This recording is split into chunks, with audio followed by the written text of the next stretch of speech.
ለምን ምን ያደርግልሻል? በዛ ላይ ደግሞ የሆነ በሽተኛ ነገር ነው ሲታይ ራሱ ቤት ያለው አይመስለኝም። እኔ ምን ማለት ነው ሀኒ? ይኖረዋል እንጂ ሰው አይደለ እንዴ? አረ ሰው አይደለም። ለማንኛውም ጽ መጣሽ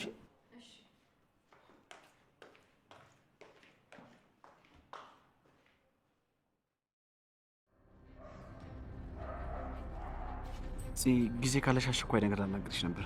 ወዴት ልትሄጂ ነው? እኔ ወንድሜ ሚስት ጋር ልሄድ ነበር። ምን ነው በሰላም ነው? ፈልገኸኝ ነው? አዎ በሰላም ነው፣ ግን መነጋገር አለብን። እኔ እናንተ? አዎ እኔና አንቺ። እሺ በቃ ደርሼ ልመለስና እናወራለን። አውርተን ብትሄጂ አይሻልሽም ነበር? እንዴ ምን ሆነሃል? ተረጋጋ እንጂ። ደርሼ ልመለስ አልኩህ እኮ። አይ ምናልባት በኋላ ከሌለውኝ ብዬ ነው። እንዴ ለምን አትኖርም? ስራን ትተህ ትሄዳለህ? የሆነ የምሄድበት ቦታ አለ። እሺ እንደዛም ከሆነ እኔም ስመለስ አንተም ስትመለስ ይደርሳል። እቺ ምን አይነት ደረቅ ናት? ሰላም ሰላም፣ ጤና ይስጥልኝ ውድ የተከበራችሁ ሐረግ እየደፈረሽኝ ቻናል ተከታዮች በሙሉ ምን በያላችሁበት ሰላማችሁ በክርስቶስ ይብዛ። ማለት እንዴት ታወቀ? ማለቴ ማን ይደፈረኝ? እሱን መናገር አልፈለገም። ምናልባት አንቺ ከጠየቅሽው ሊነግርሽ ይችላል። ማለት ቆይ ግን እርግጠኛ ነሽ ኤፉ እሱ እንዳላደረገው ራሱ ነግሮሻል? አዎ ጽ አቤል ምንም ነገር አላደረገም። እባክሽ አትሳሳቺ። ምንም ይሁን ኤፉ ይሄ አረመኔ ሰይጣን፣ እኔ እንደሱ አይነት ሰው የትም አላየሁም። እስቲ ተረጋጊ ጽ። ቆይ ስድቡ ምን አመጣው? ኤፉ ዝም በይ። ይሄ አስመሳይ የሆነ ልጅ ይሄኔ ሌላ ቅዳቅሮ ነው የሚሆነው። እንኳን ደህና መጣችሁ። ቆይታችሁ እንዴት ነበረ?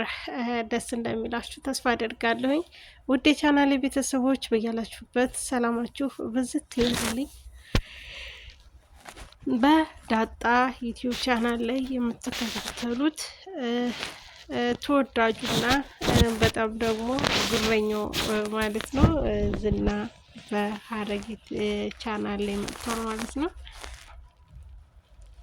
በሐረግ ቻናል ላይ ሲመጣ እንግዲህ ከዛኛው ስራው የተለየ ስራ አይደለም። በእርግጥ ምሳሌ ድራማ ላይ የሚሰራውን ስራ የሱን አይነት ተመሳሳይ ስራ ነው አሁንም ማለት ነው እየሰራ ያለው።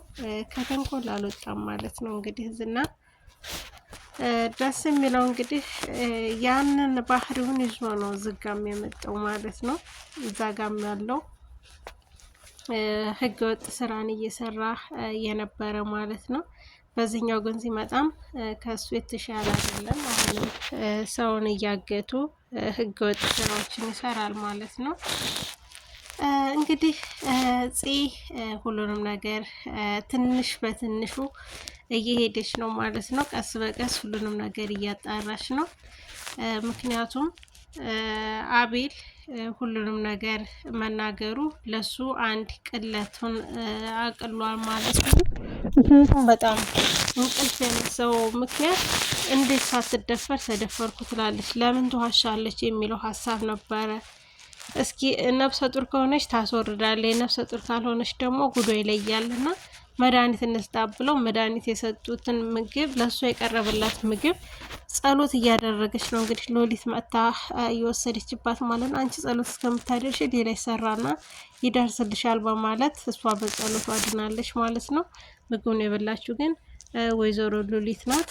ሉሊትም እንደታመመች ታውቃላችሁና አሁን ላይ ደግሞ ሉሊት እንደታገተች ሁላችንም እናውቃለን።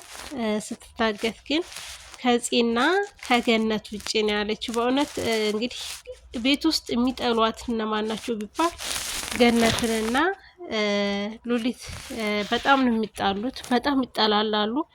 ግን ለክፉ ቀን እንግዲህ የጠራቻት ማንን ነው? ገነትን ነው ማለት ነው። ገነትንና ነፂን እነሱ ሁለቱ ካልሆኑ ይህን ደብዳቤ ለማንም ሰው እንዳሰጪ በማለት ላገቷት ባለቤት እንዳያችኋት መልሳ መጥታ አንቺ ገነት ነሽ ወይ ስትላት እንዲህ ስሜን አወቅሽ? ሉሊት ናት የላከችኝ። የሉሊትን ስም እኮ ሸምድደሽ ይዘሽዋል፣ የት ነው የምታውቂያት ስትባል የሚገናኙበትን ቦታ የት እንዳለች ነግራታለች። እና ተውን ስቲል እስከ ቦታው ነግራታለች እንድታገተች እና እንዴት አድርጋ መውጣት እንዳለባት ነው እንጂ ይቸገራል። እንግዲህ ሱራፌልም ከዚህ ቦታ ሊለቅ ነው። ምክንያቱም አባትየው እንደተናገረው የኔ ያንተ አባትና ልጅነት እዚህ ጋ ያበቃል። ዛሬ ውጭ ብታድር አንተ ልጅ አይደለህም እኔም አባትህ አይደለሁም ብሎ የመጨረሻ ማስጠንቀቂያ ሰጥቶታል ማለት ነው። እና ወንድሙን እንግዲህ እንደምታውቁት በጣም ቁጡና ለውርስ ያለውን ለንብረት ያለውን ከሱ የበለጠ እኮ እየሰራ ያለሁት እኔ ነኝ እና ስለዚህ ለእኔ ለምን በዛ አድርገህ አትሰጠኝም እስከ ማለት ድረስ የደረሰ ነው። እና አንዳንድ ጊዜ ቤተሰብነት በብር የሚለወጥ እንደዛ ነው የሚያስቡት። ብር ያለው ሰው ፍቅርን አይፈልግም። በእውነት ፍቅር ያለበት ቤት ንብረት አይጠየቅም፣ ሀብት አይጠየቅም። ዋናው ጤናና ፍቅር ነው። ሀብታም ጋር ግን ፍቅር የለም። በእውነት እኔ አንዳንዴ በጣም በድራማዎችም እየተማርኩ ነው፣ በቤትም ተምሬበታለሁ ማለት ነው። እና ድሀ ቤት ውስጥ በጣም ብዙ ፍቅር አለ። የመተሳሰብ፣ የመተዛዘን፣ የመከባበር፣ እረ ትህትና፣ እረ ፍቅር። በእውነት ድሀ ቤት ውስጥ ብዙ ፍቅሮችን ታገኛላችሁ ማለት ነው። ድሀ ቤት ውስጥ ፍቅር ያለው ምንድን ነው? ትንሿን ነገር እንካፈል፣ ተካፍለን እንብላ፣ ተካፍለን እንሞት ነው የሚሉት። ግን ደግሞ ሀብታሞቹን ስትመለከቱ በልቻው ልሞት እንጂ አብረን እንሞት የለም። እንደውም ከሱ የበለጠ ለእኔ ስጠኝ እስከ ማለት ድረስ ማለት ነው። እና በጣም ከባድ ነው። እንግዲህ በዚህኛው ጋር ስንመለስ ሀኒ የሱራ ወንድም የወደፊት ሚስቴ እያለ እያስቸገራት ነው መንገድ ላይ። ሆኖም ግን ወንድሟን ያው ትንሽ አስቸግሮ መትቼዋለሁ፣ ቆንጠጥ አድርጌዋለሁ ብሎ ያለበትን ቦታ ሎኬሽን ልኮ መጥታ እንድትወስደው አድርጓል ማለት ነው። ይሄንን ሲያደርግ ግን ምላሹ ምን እንደሆነ አልገባውም ማለት ነው።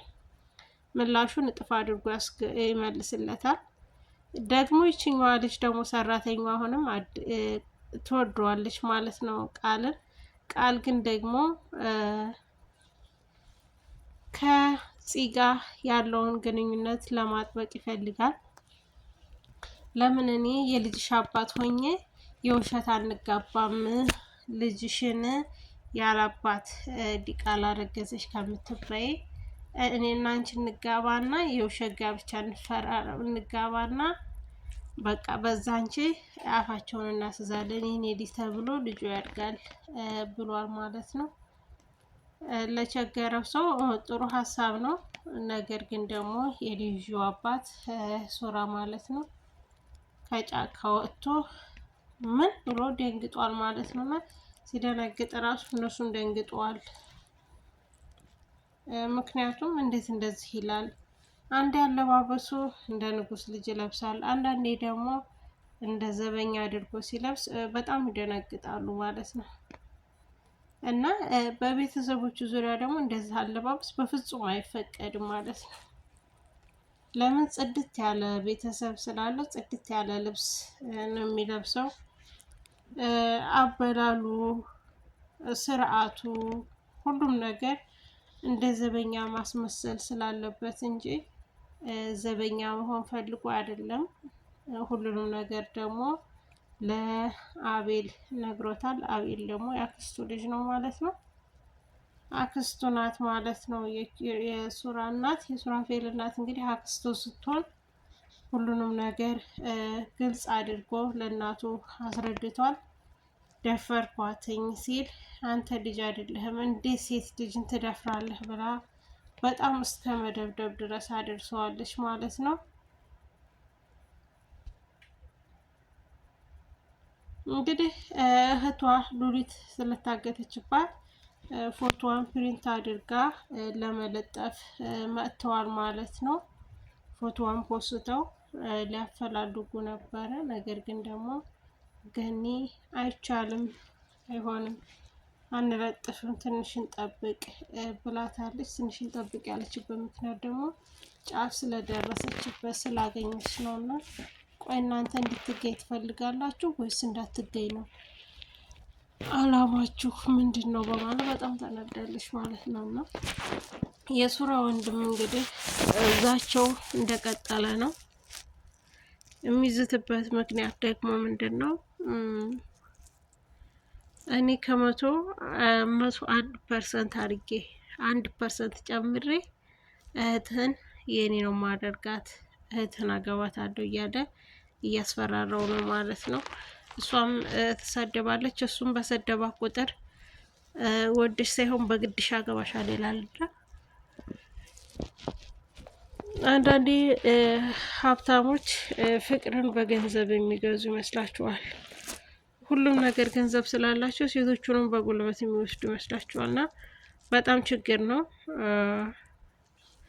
እውነት ለመናገር ፂ ከቃል ጋር ብትሆን ደስ ይላል። ግን ደግሞ አቤል በጣም የሚወዳት እና የሚያፈቅራት ሴት ነበረች። ሱራ ባደረገው ነገር ቢጸጸትም ጥሩ ሰው ላይ ነው የወደቀችው።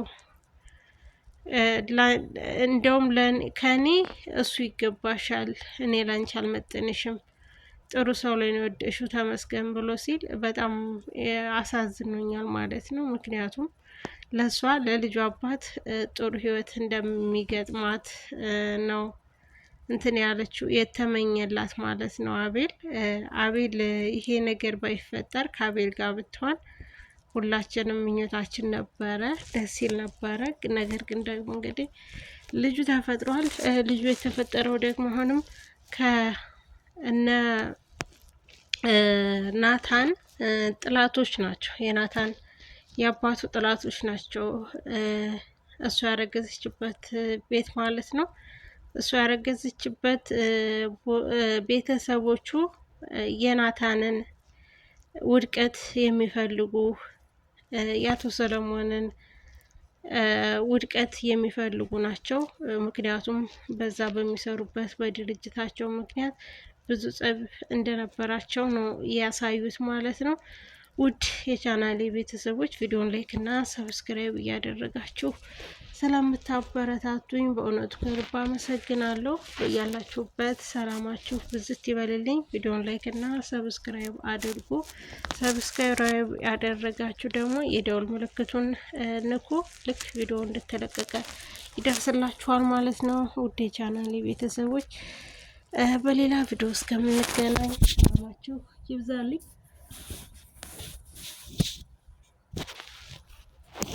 በያላችሁበት መልካሙን ሁሉ እመኝላችኋለሁ። ወዳችኋለሁ፣ አከብራችኋለሁ። በያላችሁበት መልካም የስራ ቀን ይሆንላችሁ። መልካም ቀን። ቪዲዮውን እንድትለምደው ላይክ እና ሰብስክራይብ አድርጉ።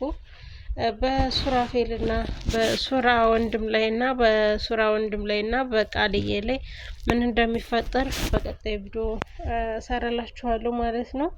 የተፈጠረውስ ስላያችሁት ከእንግዲህ ያለውን ነገር በጣም ደስ በሚል ሰርፕራይዝ በሚያደርግ ነገር ነው ይዘላችሁ መመጣው። ውድ ቻናሌ ቤተሰቦች ሰላማችሁ ብዝዝት ይበልልኝ። ወዳችኋለሁ፣ አከብራችኋለሁ። መልካምን ሁሉ እየተመኘውላችሁ በዙ ጨርሳለሁ። መልካም